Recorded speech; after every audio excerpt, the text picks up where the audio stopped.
Salve, amigos do Click Music. Mais uma vez um programa dentro do combo do Click Play, que a gente faz aqui na a tua produtora, na Drops Criativa, do amigo Gia Oliveira, que está nos bastidores. Então estou começando mais um Click Music, um programa dirigido à música, mas que a gente deixa rolar o papo e nunca se sabe onde que vai parar o assunto. Legal?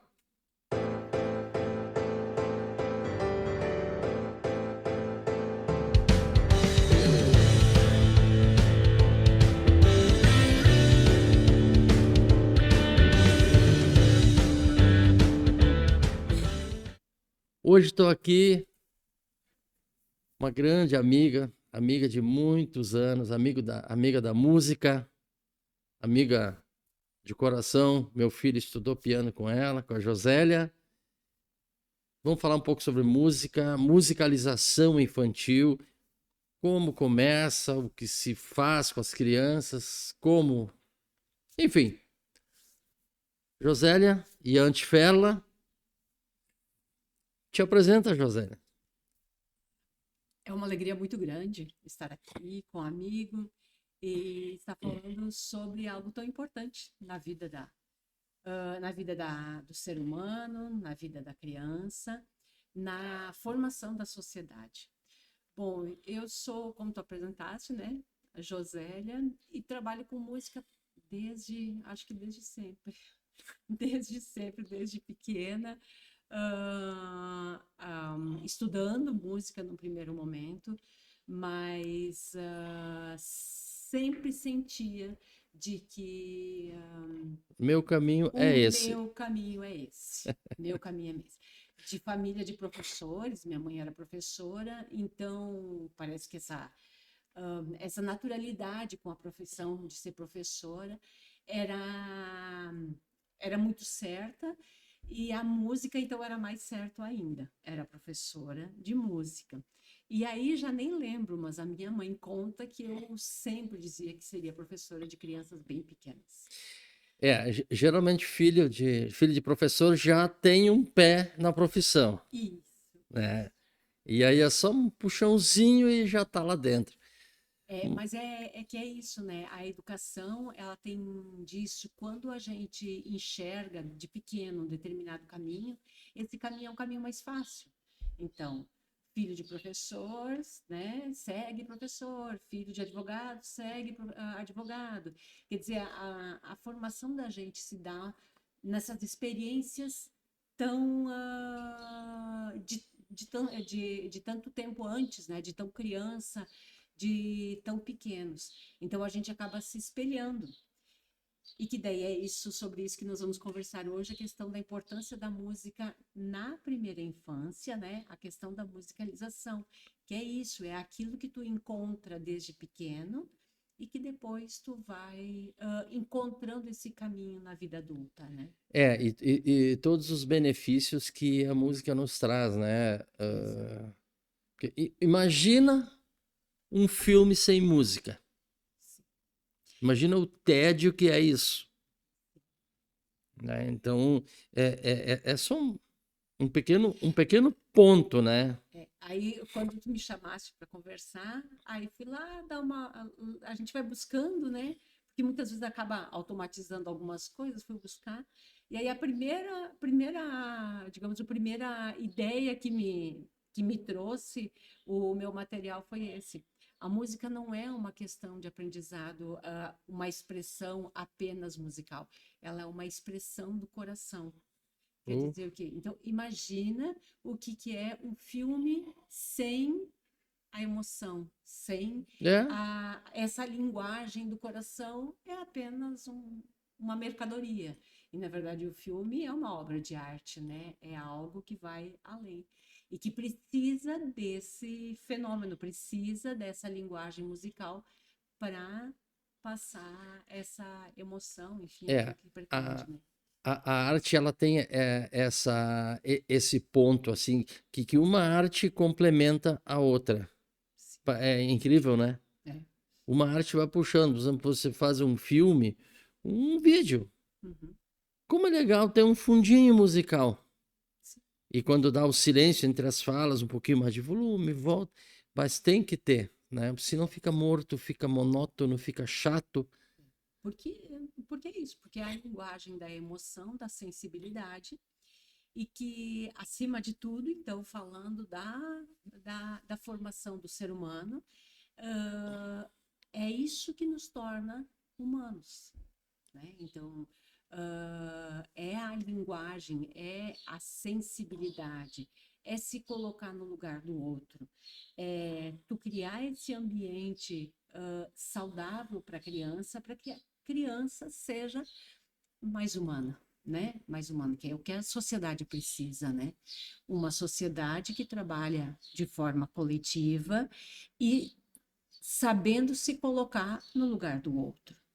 Então, eu acho que é fundamental isso, muito além de todos os benefícios que a música traz, a nível de formação cerebral, a nível de inteligência, dentro da ciência, mas eu acho que muito antes é a questão emocional, a questão das sensações que ela te coloca para que a gente seja mais humano. Sabe que a Josélia ontem à noite, curiosamente, mas assim, por um acaso, eu lá fuçando na, na, na internet, rolando um pouco, surgiu um documentário e eu acabei assistindo. É sobre a evolução do cérebro do ser humano desde a época das cavernas, do princípio, digamos, quando nós éramos quase macacos, digamos, né? Como foi indo a época do Cro-Magnon, aí depois Neandertal, até chegar no Homo sapiens, o ereto, o que realmente dominou o Sim. parar sobre dois pés. E ali naquele documentário é muito legal porque fala assim, o homem, ele não é que ele simplesmente conseguiu andar em dois pés. Quando ele conseguiu andar em dois pés, foi porque o cérebro cresceu, desenvolveu e começou a ter sensações. Sim. Então, aí começou a entrar essa percepção musical, aí falou sobre a criação dos primeiros instrumentos musicais da história. Então, Isso aí. nesse período aí, muito se atribui ao elemento música, a agregar, porque digamos, a grande evolução naquele momento foi quando grupos começaram a trabalhar em grupos, se desenvolver em Exatamente. grupos. E o que agrupava essas pessoas era a questão musical sonora. Fazia-se rituais, e a partir desses rituais que se criou um ambiente mais harmônico, um ambiente mais solidário, um ambiente unido por essas emoções, pela sensibilidade de se juntar. E esse teria sido grande, digamos assim, plus no desenvolvimento do ser humano. A Exatamente. presença da sonoridade, a presença da musicalidade dentro desses grupos. Porque até então, aquilo que a gente diz, um grupo que desenvolve apenas uma inteligência ligada apenas ao saber, que não seja associado à emoção, ao espírito de grupo, ela acaba se indo, ela acaba se isolando, ela acaba ficando fora. E que foi isso que vários grupos de humanos, então, acabaram se separando porque não tinha esse poder de agregar, poder de unir esse grupo. No momento que o grupo se une, ele vai à luta e consegue outras Essa aí. evoluções, né? Ou seja, a sonoridade, digamos, essa criação da arte, essa forma de arte, acabou fundando a sociedade. Exato, exatamente. Sociabilizando o ser humano. Isso. Que foi muito legal, assim, começou, porque os primeiros instrumentos, né, o primeiro fatalmente deve ter sido o tambor, digamos, mas não o tambor que nós conhecemos. Seria um tronco oco que eles batiam com alguma coisa. Sim. Eles notaram que uma batida mais forte dava um som diferente de uma batida mais fraca. Aí começaram a criar flautas com ossos. Saiu tutano de dentro. Então é muito legal, sabe? Assim, a gente Sim. O imitar aquilo que a natureza, as sonoridades da natureza e É, buscar, né, dentro dos instrumentos. Sim, a flauta é de, aí tinha, como é que é? Tem um apito que era a partir do osso de passarinho. Então, uma coisa muito é sensível, muito isso aí. pequenininha, enfim. Então, toda uma sensibilidade para o artesão, né, que esculpia e fazia. É, tribos. Sim. Foi muito legal que tribos opostas, que estavam atrás de conquistas de terras, né? Uhum, Eles tinham que ter algo que desse o comando. uhum. Aí surgiu o, o nome na época era, na antiguidade foi chofar, que era aquela espécie de, hoje seria o nosso berrante. Sim, Eles se sim, sopravam dentro de um chifre, de um osso grande, sei lá. Então, muito legal.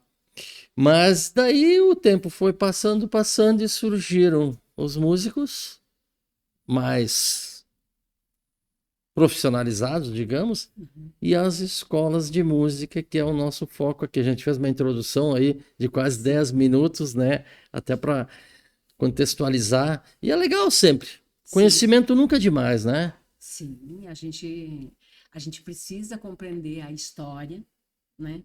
Para a gente entender o que estamos fazendo aqui hoje, né? Agora, então é importante resgatar essa história, é conhecer da onde que a gente vem, para que a gente consiga projetar para onde que vai, né? A sociedade, Exatamente. para onde que estamos indo, É, né? eu Essa, sempre digo, né, que o passado é a pavimentação para o futuro, exatamente, né? Saber o que exa- se pode e o que não se deve fazer. exatamente, para não se cair em erros, né? Em Exatamente. erros. Mas Muitas, indo para a escola de música, sim. quando foi que surgiu a ideia, Josélia, de montar uma escola de música? Então, quando eu estava comentando a questão de que minha mãe já dizia que eu tinha certeza que eu ia ser professora de música e professora de música de crianças tão pequenas, eu tive a oportunidade de morar um período em São Paulo. E em São Paulo estava surgindo um grupo pioneiro em relação à musicalização, à música para bebês, musicalização infantil e música para bebês. E aí, nossa, quando eu entrei em contato com essa ideia, com essa teoria, com esse grupo, nossa, sabe quando tu enche o coração e nossa, mas era isso que eu sempre Aquele quis, era clique isso, mágico, né? é isso.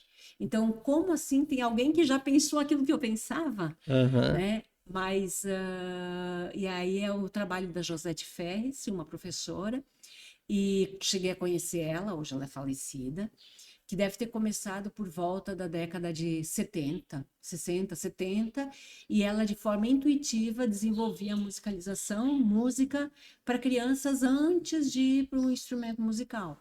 Então, todas as habilidades naturais que o bebê nasce, vem com ela, que a sociedade moderna vai fazendo com que ele perca a sensibilidade, porque a correria do cotidiano, do dia a dia, vai fazendo com que a criança tão sensível acabe, a gente diz, acabe emburrecendo. Então, esses elementos, essa professora sistematizou e criou todo um processo de musicalização, de desenvolvimento musical, com características, com habilidades específicas, para manter a criança com esse ouvido musical ativo, para que ela, quando entrasse no instrumento musical, quando entrasse numa fase em que o cérebro estivesse pronto para a organização desse pensamento mais abstrato, mais técnico, que é o instrumento musical, o Aham. piano, o violão, que exige um cérebro mais maduro, a criança naturalmente transfere aquilo que ela viveu pro instrumento. Que é tudo isso que a gente quer, né, Chumbi? Um parceiro que trabalhe com a gente musicalmente e que esse instrumento seja natural, faça parte dessa pessoa. Porque a gente percebe que às vezes tem pessoas que estão ainda numa caminhada e que ainda está meio descolado. O violão é uma coisa, o instrumento é uma coisa e o músico é outra, né? A coisa não está colada. Então, essa naturalidade, aonde tu te expresse de forma natural no seu próprio instrumento, ahn, a gente começou a pensar e entender como fundamental esse vínculo, né, entre criança e música. Sobre a questão da musicalidade da criança, a criança, como feto, o primeiro órgão que se completa é a audição, né? Com 4 meses, a audição já está Olha formada. só. É. Então, aí, a tal ponto que o pai conversa na barriga para criar um vínculo com essa criança e a mãe tem a relação tão próxima também de forma auditiva, né? Porque é o que a criança escuta, né? É o que a criança escuta, é a voz da mãe e os que estão ao redor. E aí, quantos pais relatam que quando ele vai conversar, parece que a criança já, o bebezinho quando nasce, já se acalma ao escutar a voz desculpa, a voz do pai. Ele acalma, por quê? Porque ele já tem alguma relação anterior. Então, existe uma. A gente acredita na ideia de que a criança vem com um ouvido musical muito esperto. Porque o que liga a criança ao mundo, ao mundo exterior, é a audição. Então, ela não enxerga muito bem quando nasce, mas ela escuta muito bem. E ela desenvolve esse ouvido, que a gente diz que é um ouvido de músico. Sabe que nas línguas, o mandarim, como por exemplo, o mandarim, ele não só fala como nós. O mandarim, ele produz entonações diferentes na mesma palavra. Não sei se tu conhece um pouquinho, mas Confesso que não. mas digamos assim, uma mesma palavra numa entonação. Ó, essa mesma palavra, ela vai ter significados diferentes mediante essa entonação. Então, o que se viu é que nesses povos orientais, falantes dessas línguas, eles desenvolvem músicos com ouvido absoluto. Esse fenômeno é muito mais incidente do que no Ocidente, que não tem entonação, que não trabalha essa entonação na fala. A gente apenas fala, né? Sempre dentro do mesmo padrão, né? Enquanto que os orientais fazem uso dessa entonação e com isso a incidência de ouvido absoluto é muito mais recorrente do que no Ocidente. Olha só, hoje aqui eu estou aprendendo um monte de coisa diferente que eu nem imaginava, né? O ouvido seria o primeiro órgão que melhor vai funcionar, É que se formou por digamos. primeiro. Se formou primeiro, essa palavra, né? Isso. Mas é muito legal, sabe, a gente saber de tudo isso, né? Eu acredito também que o pessoal que está assistindo também deve estar gostando, achando maravilhoso o nosso podcast, porque realmente nós aqui não combinamos nada. Eu disse para a Josélia, vem para um bate-papo e vamos falar sobre musicalização infantil. E a gente deixa ver como, olha só. Isso. Né? Então, e seguindo, se a gente mantém essa janela aberta, né? Se a gente mantém essa expertise de ouvido que a criança nos traz, a gente mantém essa musicalidade. E aí, dentro da escola de música, a gente vai ampliando esses recursos. Aquilo que antes era só reconhecer a voz do pai, a voz da mãe, aquilo que era reconhecer esse mundo externo que tinha, a gente vai cada vez mais aprimorando e trazendo outros instrumentos musicais que tenham timbres, nuances, tonalidades, vai trazendo para a criança um material cada vez mais rico para que ela mantenha esperta, esse ouvido se mantenha esperto ao longo de sua formação. Então, discernir o que é a questão pensando agora na parte técnica, a questão dos tempos, a questão das nuances, dos tons, semitons, vai fazendo com que todo esse material se mantenha sempre esperto, até que ela chegue à fase da abstração, que é o momento em que ela vai tocar o instrumento musical tecnicamente. Então, não sei se quando eu comecei a estudar música, lá com 7 anos, a gente fazia um teste vocal para poder cantar no coral da escola. Não sei se tu passaste por isso. Canarinhos. Isso. Os Canarinhos de São Mas Miguel. o que a gente fazia? A gente fazia um teste para saber se podia cantar no coral. Não era isso? Isso. Então, porque tinham crianças que tinham dom musical e as outras que não tinham dom musical. E, na verdade, quando a gente trabalha musicalmente com essas crianças, a gente mantém aberta essa possibilidade musical para que todas as crianças tenham a possibilidade de usufruir da música. Então, a sociedade, às vezes uma família não tinha contato com música, não desenvolvia música, não escutava, até porque na nossa época era bem mais limitado. A gente ficava restrito muitas vezes à rádio. É. E ainda da família, o rádio ocupava apenas o espaço da informação. Não ocupava nem o espaço da diversão de escutar música, né? E tinha que ver se o pai também não queria escutar o programa dele. Exato. Geralmente era um rádio em casa. Exatamente. Daí, na hora de ligar o rádio, quem definia era o pai, né? É. Então, o que acontecia? Crianças vinham para a escola, algumas mais desenvolvidas, outras menos desenvolvidas, pelo ambiente familiar, ao acaso do ambiente familiar.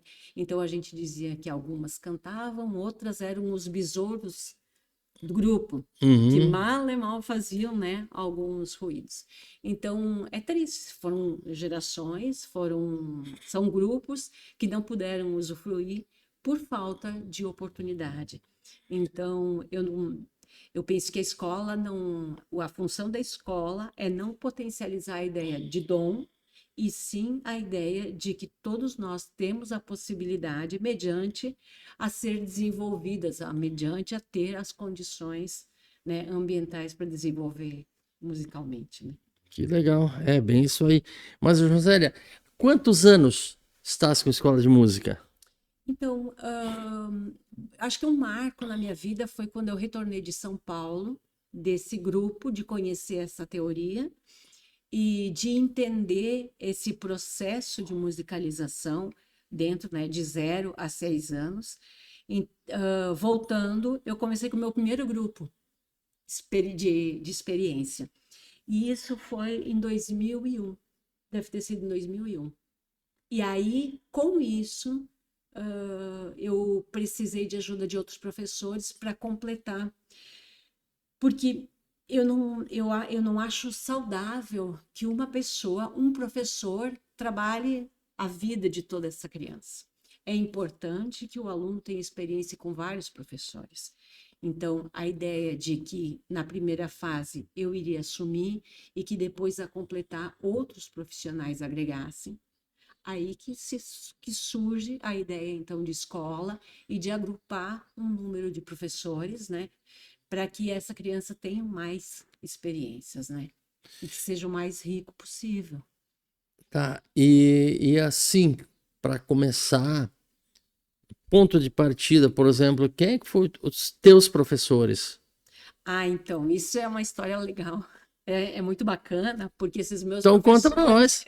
Esses meus professores, a pessoa que trabalhou comigo, hoje me traz um neto. Eu sinto que é um neto, porque traz os filhos para a escola, né?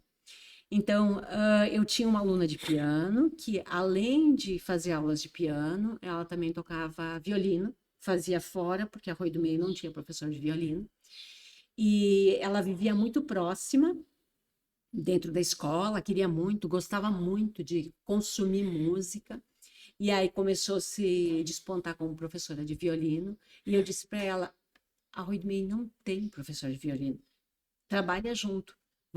vamos chamar alguns grupos, vamos oferecer o teu trabalho como professora de violino. Era uma menina, não sei se tu lembra, dos Brot, da Natália Brot, ela era filha do César Brot. Eu convidei ela para fazer um solo de De violino violino, numa música que eu compus em 2003 ou 2004. então, Uma ali. coisa assim. É.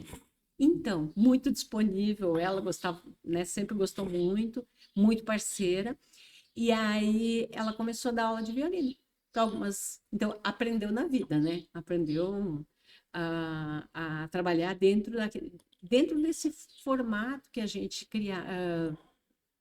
que desenvolvia como dentro do piano, que eu desenvolvia dentro do piano, usando essa metodologia, ela transferiu isso para o violino e fundou o grupo de violino. Minhas filhas estudaram com ela também violino, todas Que elas legal. tiveram essa oportunidade por estar lá.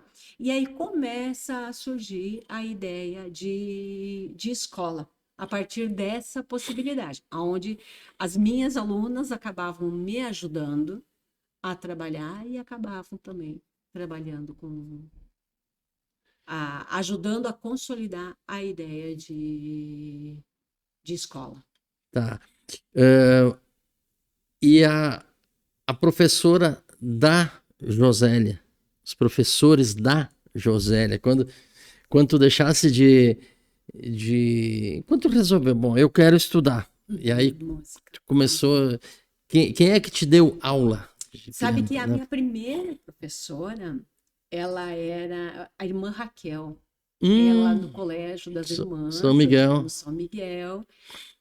O São Miguel sempre teve, as irmãs sempre desenvolveram muito, sempre deram muito espaço para música. Tinha piano, né? Nós Piano tínhamos no dois pianos salãozinho de no teatro, né? salão de teatro e também um piano que era bem melhor, mais reservado e que ela dava aula ali. Então a mãe queria muito, a mãe, isso, eu trago isso de casa. A mãe tinha um sonho de tocar piano, porque quando ela era juvenista, ela estudou, se formou ali dentro do São Miguel, junto com as irmãs, mas primeiro foi no colégio de Estrela, enfim, mas dentro desse mesmo ambiente. Ela vinha do interior e trabalhava com as irmãs em troca do estudo. E aí, dentro da escola, as irmãs já davam aulas de piano, mas essas aulas de piano, como sempre na história, foram pagas. Elas eram pagas de forma particular, não fazia parte da formação curricular. Então, a mãe conta que ela era responsável por limpar a sala dos pianos, que a irmã dava aula de piano. E a irmã tinha um carisma pela mãe, deixava que ela ficasse brincando, percebia que ela tinha assim um gosto pelo instrumento, permitia que depois que ela limpasse a sala ficasse brincando de tocar piano. Então ela traz assim um gosto por querer aprender.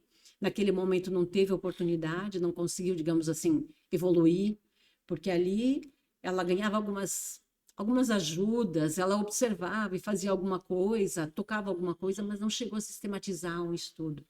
Então, ela leva para a vida dela que ela quer dar a oportunidade dos filhos de estudar um instrumento musical e, de preferência, o piano, porque esse era o sonho dela. Então, esse foi o primeiro momento. Aí, quando a gente fez 7 anos, eu e minhas irmãs, somos em 5, todos nós estudamos música. Então, ela tinha para ela que quando nós tivéssemos idade, ela iria permitir que estudássemos piano. E aí, naquele momento, aqui no colégio, a irmã Raquel dava aula, e aí comecei ali. Depois segui em Lajeado, fui para Lajeado estudar piano. E aí, quando eu terminei, eu fiz o ensino médio, a gente fazia magistério. Então, também terminava o ensino médio já com o título de professor. Tudo facilitava o momento em que a gente viveu, tudo levava as mulheres a construir uma carreira, né, docente. Então, eu fiz o magistério enxergando também buracos na minha formação musical, porque o músico tem uma formação bem complexa, né, Chumbi? É uma formação bem... Então, eu via que essa formação, ela não era pensada. E eu queria fazer faculdade de música. E a faculdade de música não era permitido, por quê? Porque só em Porto Alegre, só na Federal, alguém teria que te sustentar lá. E aí eu via que, de repente, se a gente fosse sistematizar um pouco melhor a formação do aluno, como antes de chegar na faculdade, tu já seria muito mais, digamos, estaria tudo muito mais resolvido, seria tudo melhor. E aí, daí, assim, eu crio uma brecha para tentar buscar essa formação mais completa antes de uma faculdade. Aí eu comecei a frequentar, como eu não podia fazer faculdade de música, eu comecei a frequentar a extensão da URGS, que eram aulas semanais com professores qualificados, aulas de piano, e aí eu fui fazendo a formação assim, não acadêmica, a nível de música, e aí logo depois, então, tive a oportunidade de ir para São Paulo, e nessa escola ela tinha o ciclo completo entre musicalização de bebês até eles entrarem na universidade. Então era isso, eu vim com aquele sonho de replicar isso e trazer para Arroio do Meio essa possibilidade também de uma escola que desenvolvesse um pouco além, né? Um pouco a mais esse aluno. Como é bom quando a gente consegue trabalhar no que se gosta, né? Ah, sim, é muito bom. Nossa, aí vem aquela história. Não, eu não trabalho, eu faço o que eu gosto. Sim, a gente faz. Então, porque sei que eu já fiz algumas gravações lá na tua escola, eu tirei fotos, né?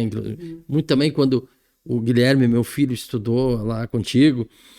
É um lugar maravilhoso, né? Bom, onde tem música, eu sou suspeito para falar que eu sou filho de músico. Meu pai foi professor de música e ele tinha o Instituto Maroc. Ah, é? Chegou a consolidar com o nome? Sim, o pai foi subdiretor aqui em Arroio do Meio. Eu tenho fotos que o pai, eu já contei essa história. Meu pai amarrava nos anos 50 a gaita dele na garupa da moto. Uhum. E ele saía, ele ia para a Estrela, ele tinha 1 ou 2 alunos lá, aí ele saía, fazia volta por Imigrante, Passo do Corvo, vamos dizer, hoje, antigamente era Arroio da Seca, então ali Beija-Flor, Colinas, lá ele dava aula, aí ele ia para Roca Salles, lá ele tinha um aluno, aí ele voltava e dava aulas aqui na escola da Getúlio Vargas. Olha. Tem os alunos do São Caetano. Sim. Então tá no sangue também, né? Sim. Meu avô foi gaiteiro. Eu já contei essa história. Meu bisavô, ou o tataravô, foi o gaiteiro do navio que veio da Holanda. Olha. Então, a minha família, acho que se for para trás, tu vai acabar lá na costela de Adão. Na música, né? O artesão que fez esculpiu É. o osso de passarinho e transformou numa flauta. É isso aí. Então, tudo são histórias, são raízes, né, que a gente tem, né? E isso vem de encontro a uma ideia, assim, que eu já comentei. Esses dias eu entrevistei o Ivo, o pessoal da banda Aero Willis de Encantado, o professor Cristiano, que rege orquestras em escolas, né, que é um trabalho muito persistente. Ele disse que a cada 3 anos ele tem que montar uma nova orquestra. Sim. Que as crianças vão se formando, saem da escola. Sim. E sempre aquela coisa, né? Se tem uma criança que está inserida na arte, independente da arte, né?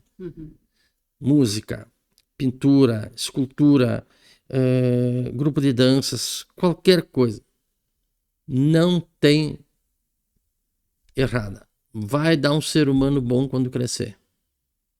Que a arte tem essa particularidade. Sim, com certeza. Ela instrui de uma forma honesta, decente, simples a pessoa, né? É que eu penso que a arte, ela não abre brecha, não sei se eu vou me fazer entender, não abre brechas para mentira.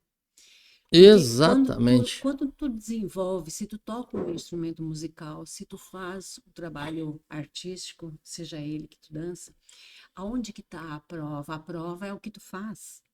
Tu mostra o que tu faz.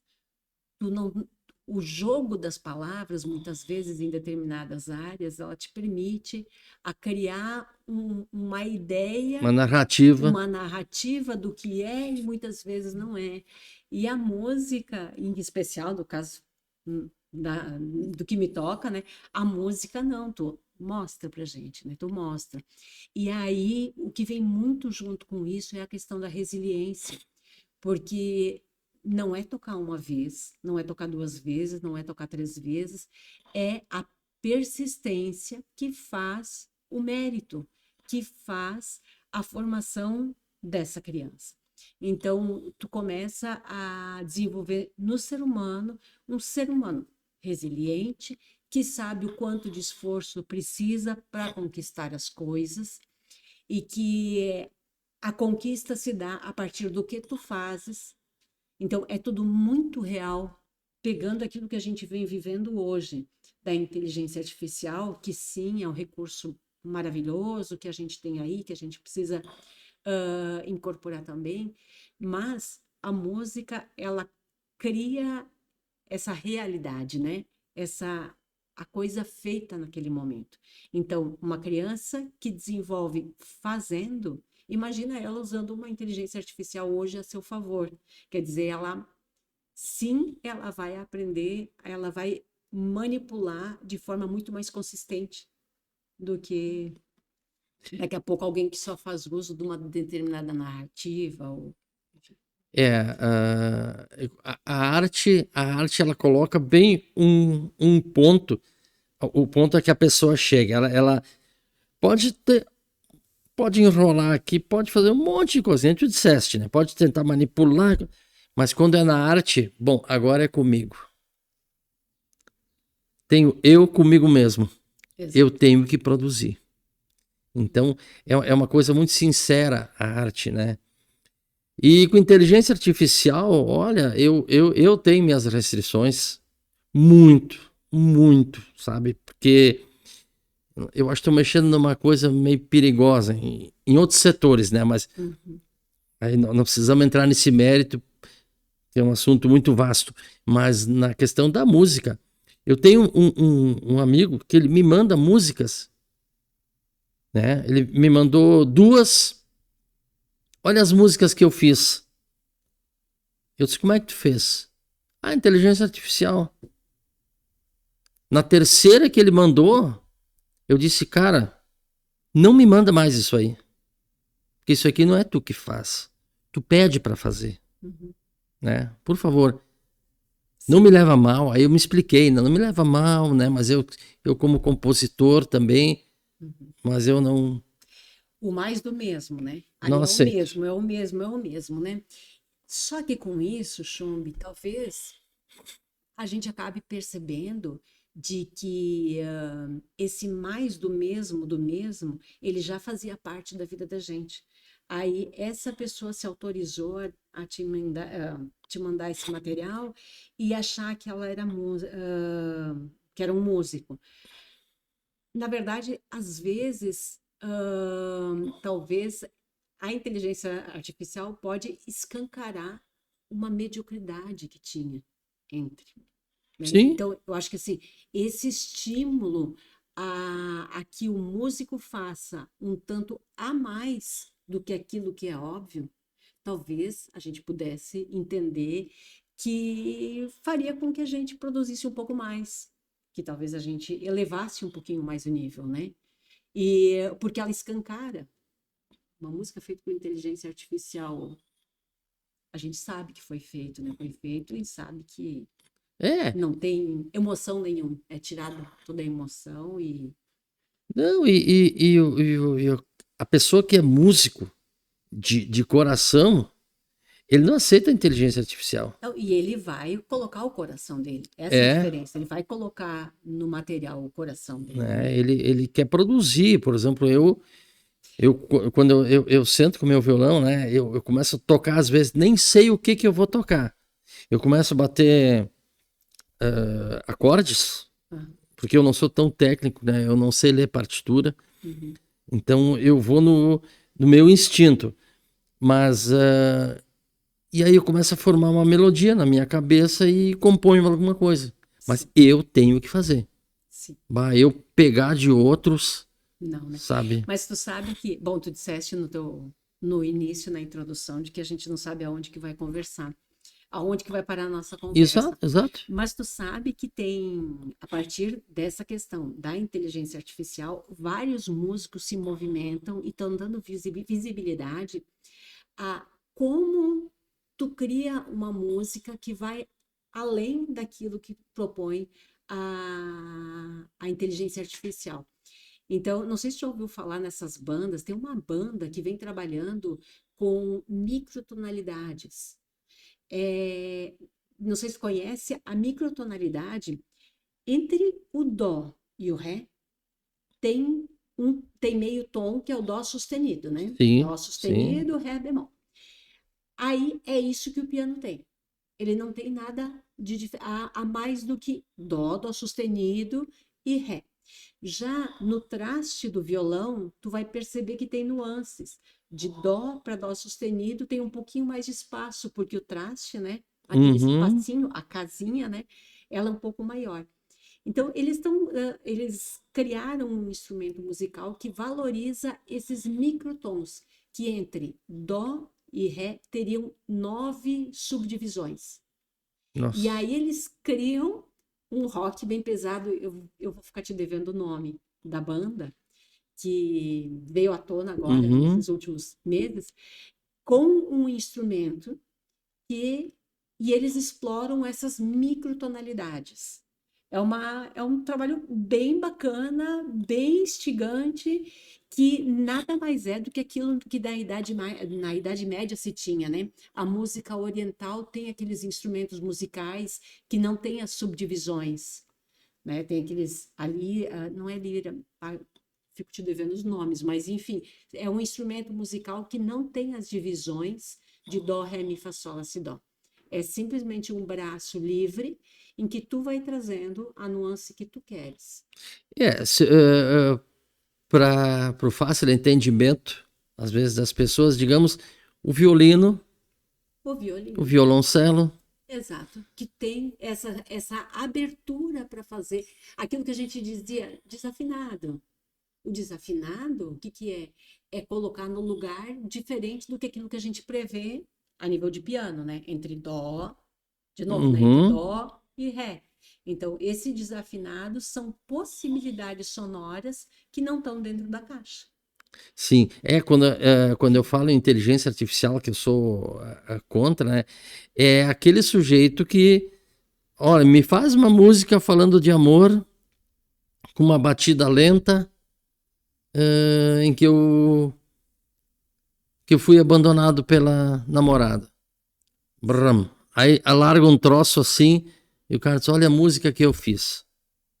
Sendo nos termos de se aprofundar, de procurar na inteligência artificial, tudo certo. Daí é a pessoa que está no comando. Exato. É isso que é o ponto para mim. Sim, com certeza. O Não, e daí artista tem que estar no comando. exatamente, com certeza. Que Né? daí é. Porque colocar numa máquina, né? Hum, Como é que é? Colocar na máquina de moer carne, tu pode colocar tudo ali, tudo vira carne é, moída, né? Tudo vira. exatamente. Né? Então é um ponto a ser pensado. Mas, como a nossa conversa não é sobre inteligência artificial, né? Nós Certo. vamos voltar para a música. E Certo. com quantos alunos tu estás hoje? Hoje, hoje a escola deve estar por volta. Sempre dentro da nossa história, sempre ela ficou em torno de entre 100 e 150 alunos. Hoje a gente está mais ou menos com isso também. Hoje está um pouco mais próximo de 120 alunos, como um todo. É que como é bem setorizado, né, eu não sei te precisar, mas em torno de 120 alunos hoje. 120. Isso, isso. Que trabalho relevante. Pá. E tens escola Arroio do Meio? E Lajeado. e Lajeados. E Lajeado, é. Uma escola em cada cidade, né? Sim, sim. Uma escola em cada cidade. E muita correria.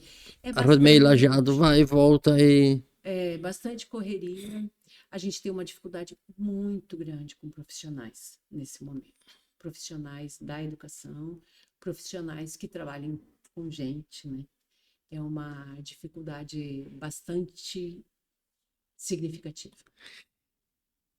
Aqui, além, por exemplo, eu sempre fui músico de bar, né? Músico de bagunça, de festa, né?